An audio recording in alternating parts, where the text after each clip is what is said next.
I came home early and heard my wife with another man. I stayed silent, planned everything, and took my revenge without saying a word. I didn't find out my wife was cheating the way people usually do.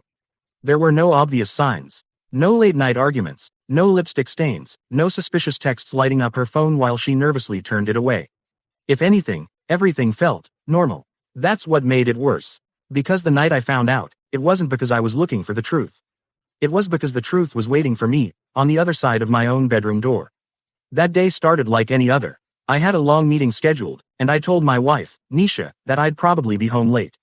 She just smiled, told me not to stress too much, and reminded me to eat on time. That was her thing. Always caring, always warm. At least, that's what I believed. But the meeting got cancelled last minute. No warning, no reschedule. Just like that, I was free hours earlier than expected. I remember thinking how happy she'd be if I came home early. Maybe we'd order food, watch something together, laugh like we used to. I even stopped on the way to grab her favorite dessert. It's funny how your life can split into two versions of reality, before a moment and after it. I reached home around 8:15. The lights were on. Her sandals were by the door. Everything looked exactly the same. But something felt off. I don't know why I didn't ring the bell. Maybe it was instinct. Maybe it was just one of those things you can't explain. I quietly unlocked the door and stepped inside. And that's when I heard it. A man's voice. At first, my brain tried to make excuses. Maybe it was a delivery guy, or a neighbor, or someone from maintenance. But then I heard her. Laughing. Not just any laugh. That laugh. The one she used to save for me. Soft, comfortable, intimate. And then there was a pause, followed by a tone I had never heard before. I froze. I didn't move forward. I didn't call out her name.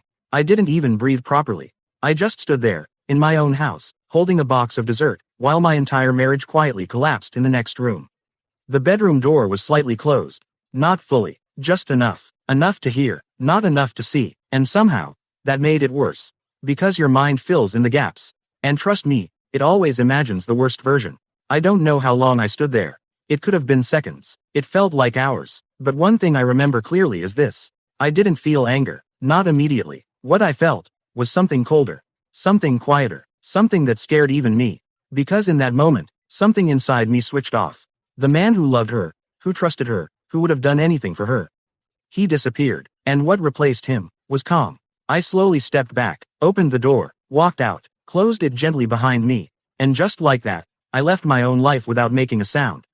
I cannot complete full video in the short. For watching the full video, go to the channel or click the link below.